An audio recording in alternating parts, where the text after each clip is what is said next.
5 signs na hirap ka financially. Una is lagi kang kapos sa pera. Kapag tayo ay hindi nagbabudget, wala tayong kontrol sa paggastos natin. Kaya madalas, wala pang payday talagang kapos na tayo sa ating pera.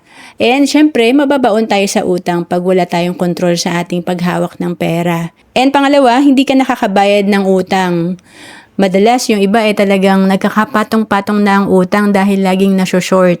Sabi nga, live below your means. Ibig sabihin, kung kumikita ka ng 20,000 per month, importante, 18,000 or 19,000 lang ang iyong gastos. Mas mababa sa kinikita mo para may matatabi ka kahit 1,000 per month. At ito ang magiging emergency fund mo para hindi ka mangungutang na naman.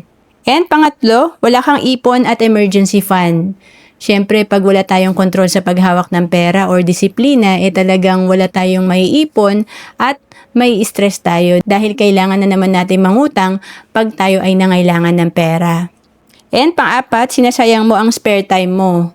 Madalas tayo ay may 4 na oras na spare time kada araw or ito yung tinatawag na extra time natin. And ginagamit ba natin to para mas matuto, ma-improve ang skill o talagang naglalaro lang tayo ng online game, sinasayang lang natin to kasi ang oras asset din natin to. And pang-5, takot ka na mawalan ka ng trabaho. Dahil wala tayong backup career or additional source of income or passive income at investment, talagang takot tayo mawalan ng trabaho dahil isa lang ang source of income natin. Importante meron tayong additional source of income or backup career para in case na may mangyari sa ating company ay hindi tayo mamumroblema pag nawalan tayo na income.